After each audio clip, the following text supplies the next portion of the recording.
Well, the most important thing I want to do today is give students and the audience a chance to ask questions, and also, recognize the value of your time and keep things succinct. So I'll throw out some testers here. Are there any students here who've been through the book that would like to ask a question? And let me tell you, you won't be on, you don't necessarily need to be on the footage here.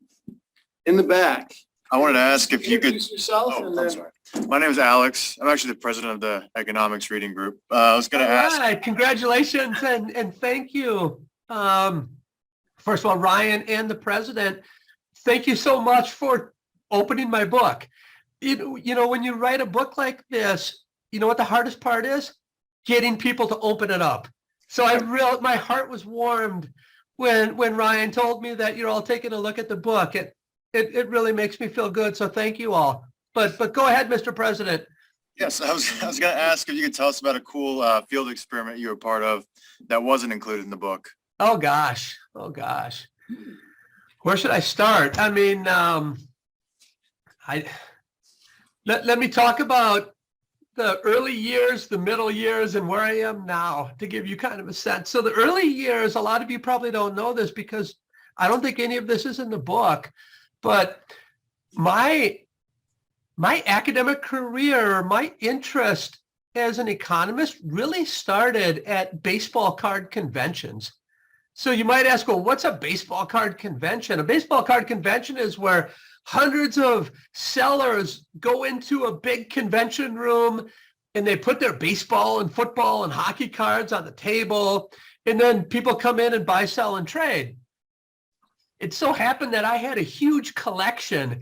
When I was a kid in the 70s and 80s, I would mow people's grass, I would shovel snow, and I would have 2 paper routes. Every time I would be paid for that, I would go and buy baseball cards. And I became a dealer in the late 80s as an undergrad when I was playing golf up at Stevens Point in Stevens Point, Wisconsin. And my girlfriend and I would go and buy, sell, and trade on the weekends. And it was kind of neat because I would take what I would learn from the classroom and I would test it.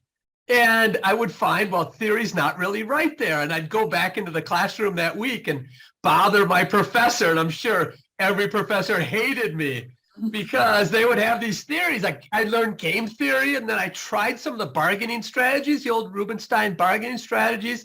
You can imagine I'm like a 20-year-old trying these. I'm like, this isn't working. So I bring that knowledge back to the classroom, and sometimes the professors did like me, sometimes they did. But I realized that I could use these conventions as my laboratory. And as a grad student, I would go to the professors and say, I want to do these experiments at the baseball card shows. And they would say, that's a really bad idea. John, you're good at theory. You can model data. Forget about that junk. And if you want to do an experiment, do it in the lab. So every time I was told that, I became more convinced that if I used the world as my lab, I could really change the world. But nobody believed it. But it made me even more passionate about it. So I started to do that in the early 90s. I messed up a lot. But really through like 90 to 2010, I published a lot of papers on the baseball card market. And it wasn't because I thought baseball cards were interesting or important. It was because that's the only way I could fund my research. So I looked at things like, why do people discriminate? I developed a model of discrimination to test Becker's theory and test Pigouvian theory would be third-degree price discrimination. Becker's dissertation from 57 was a taste for discrimination.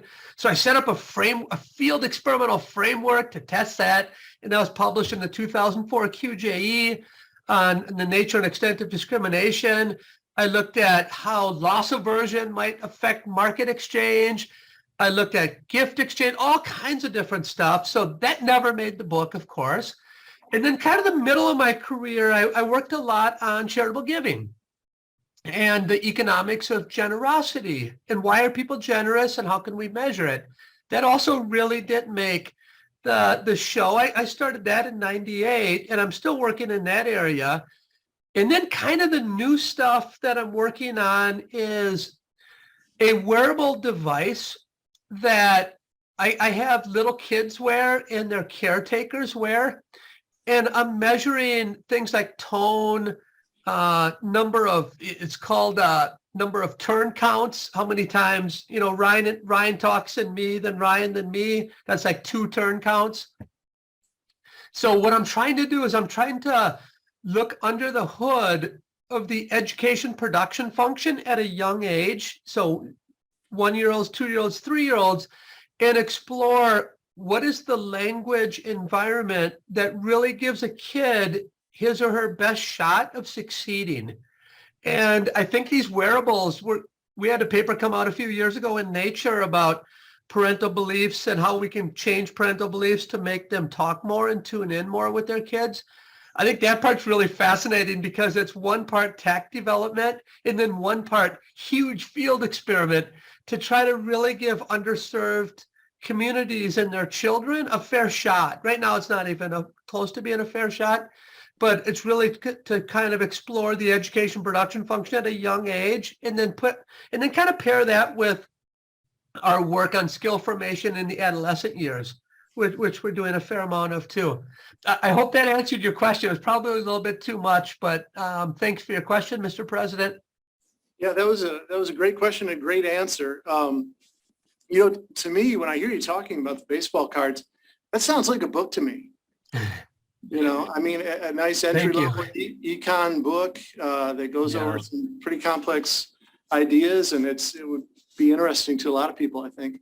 Any other students that are here that would have a question for John while we've got him? I think I can, if people want me to stay over a little bit longer, Ryan, I'll be happy to. And I also want to comment because I think that book idea is probably third in line for me right now. I can talk about 2 other book ideas I have, but I'd rather take the students or the audience's question.